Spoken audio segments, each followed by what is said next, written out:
Hello दोस्तों, राधे राधे। आप सभी कैसे हो? उम्मीद अच्छे होंगे, स्वस्थ होंगे, मस्त होंगे। हम भी अच्छे हैं, बस थोड़ा कोल्ड हो गया है। अच्छे भी है, नहीं भी अच्छे है, क्योंकि फीवर भी आ रहा, कोल्ड भी हो गया। दवा लाए हैं। और आप सभी को एनिवर्सरी का ब्लॉग कैसा लगा था कमेंट में? आप सभी के बहुत कम कमेंट आए हैं। और अभी हम जा रहे हैं, बगल के घर में कथा है, तो कथा में जा रहे हैं। तो आप सभी को भी दिखाएंगे, बने रहिएगा। और आप सभी को कैसे लगते हमारे वीडियो? शाम के 5 बज रहे हैं, सॉरी, शाम के 5 नहीं बज रहे हैं, 4 बजे हैं। तो भी जा रहे हैं, आप सभी को भी दिखाएंगे। मिलते हैं वहीं कथा में, आप सभी भी सुनना। जब उसका दूसरा जन्म हुआ, भगवान की पूजा अर्चना वंदना करने वाले को एक जन्म नहीं, कईयों जन्म तक का भगवान की कृपा। श्री रामचंद्र को गंगा पार उतार करके स्वयं भवसागर पार हो गया। और वही उल्का मुख राजा जो अपनी पत्नी के साथ भद्रशिला नदी के किनारे पूजन कर रहे थे, वो अगले जन्म में जब उनका हुआ तो महाराजा दशरथ, जिन्होंने भगवान रंगनाथ का पूजन करके मोक्ष को प्राप्त हुआ, अगले जन्म में मोरद ध्वज नाम का राजा हुआ। देखो, बढ़िया था। भगवान की कथा जब जब जानो तब मानो। जब उसको एहसास हुआ तब से वह इसने भगवान में लीन हो गया, भगवान की कथा करने लगा, भगवान का व्रत करने लगा, भगवान का पूजन अर्चन बंधन करने लगा। अब जब दूसरा जन्म हुआ उल्का मुख राजा का, नहीं, उल्का मुख राजा नहीं, मोरद, वही साधवनिया मोरद ध्वज राजा हुआ। वह ऐसा सत्यवादी और धार्मिक था कि अपनी स्त्री के सहित अपने इकलौते पुत्र को आरे से चीर करके दान में देना स्वीकार कर लिया। यह कथा इस प्रकार है, ध्यान दीजिए।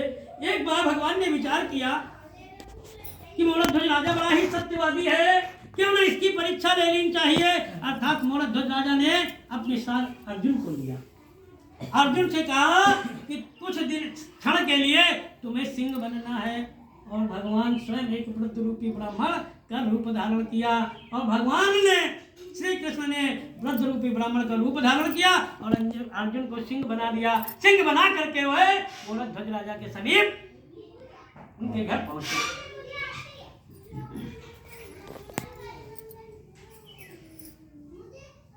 मेरा सिंह बहुत भूखा है, इसे भोजन दो। तब राजा बोले, हे भगवान, आपका सिंह क्या खाएगा?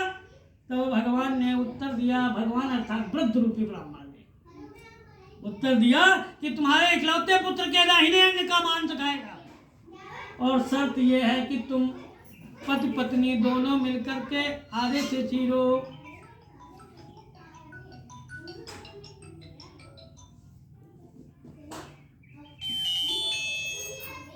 आरे से चीरो, और शर्त यह है कि तुम और तुम्हारी स्त्री आरे से काटे और किसी के भी आंसू ना बहे। परंतु आरे से चीरते समय लड़के की बाई आंख से आंसू निकल आया। आखिर बच्चा था। आरे से जब माता पिता ही चीरने लगे तो पुत्र की आंख से, बाई आंख से आंसू आ गया। तब वह भगवान कहने लगा कि ठहरो राजन, मेरी शर्त थी कि किसी के आंसू नहीं आना चाहिए। अब इस मांस को मेरा सिंह नहीं खाएगा। अब आंसू तो देखे उस पुत्र ने कि ना माता पिता के किसी के आंसू नहीं थे, और उस लड़के की बाई आंख से आंसू निकल आया। तो लड़के ने हाथ जोड़ करके प्रिय वचन में भगवान से कहा कि हे प्रभु, खाना तो दाहिने अंग का मांस है और आंसू आया है, इसलिए इस भगवान मेरा एक निवेदन है, प्रार्थना है, विनती है, आराधना है कि आखिर मेरे इस बाएं अंग ने क्या अपराध किए हैं जो कि ये भूमि पर पड़ा रहेगा। कुत्ते नोच डालेंगे, चींटियां खाएंगे, चील कौवे गिद्ध इत्यादि इसका भरण भक्षण करेंगे। भगवान, मेरा तो वजन भी ज्यादा नहीं है, आपकी सिंह की भूख क्या मेरे एक हिस्से से मिट जाएगी? इसलिए मेरा निवेदन है प्रभु, मेरी प्रार्थना है, मेरी विनती है कि मुझे आगे से चीरने की कोई जरूरत नहीं है। आपका सिंह मुझे पूर्ण रूप से निगल जाए, मेरी ऐसी कामना है। और इसलिए बाई आंख से आंसू आया है कि हमारे अंग ने क्या अपराध किया है प्रभु जो मुझे ग्रहण नहीं किया जा रहा। जब ऐसे शब्द बच्चे के सुने तो भगवान तुरंत बड़ा प्रसन्न हुए। इसीलिए कहा गया है कि बाढ़े पुत्र माता पिता के अच्छे संस्कार हैं तो आने वाली संतान भी अच्छी, अपने बच्चों का भी कल्याण होगा, परम पद को प्राप्त करेंगे। एक जन्म नहीं अगला जन्म। अरे अब तक न सानिया बना न सैया, अरे गड़ गई, अगले जन्म की बनाओ, भगवान में लीन हो जाओ, समर्पित हो जाओ। बलिदान मुरलीधारी है, गदाधारी है, चाहे कुछ भी करिए। स्कंद पुराणे रेवा खंडे की पंचमो अध्याय अर्पणमस्तु। सत्यनारायण भगवान की जय।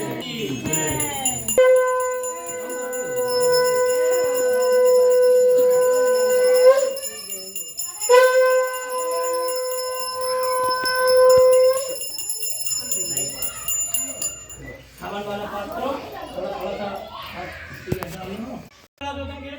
ना सोचते ना ध्यान स्वाहा कुलिका पाठ माध्यम दुर्गा पाठ नमः स्वाहा अंगेतम देवी देवानमः दुर्भं स्वाहा गोमनियम ग्लुमं ग्रीं स्वाहा जल जल जल जल जल जल ओम ऐं ह्रीं क्लीं चामुण्डे विच्चे जलं सं लं फट स्वाहा।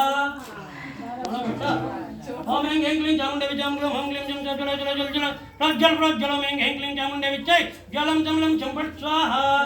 ओम ऐं ह्रीं क्लीं चामुण्डे विच्चे ग्लुमं ग्लीं जल जल जल जल जल ओम ऐं ह्रीं क्लीं चामुण्डे विच्चे जलं सं लं फट स्वाहा। ओम पां पीं पं पार्वती पूर्णं खं किं ऐं स्वाहा। इदं कुनिकाय क्रोध मंत्र जाकर देवे हत्तेन गातव्यम गर्तम रच पार्वती यस्त कुनिकायां देवी हीरां सतीं पठे स्वाहा। मन में गायत्री मंत्र 5 बार।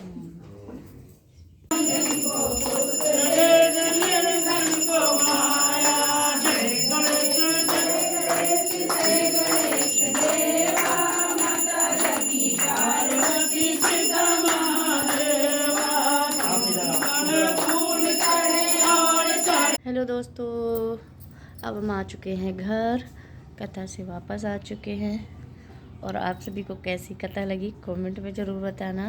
अगर मज़ा आया हो, अच्छा लगा हो तो कमेंट ज़रूर करिएगा, वीडियो को लाइक करिएगा, सब्सक्राइब करिएगा और शेयर करिएगा। तब तक के लिए बाय बाय, मिलते हैं अगले ब्लॉग में।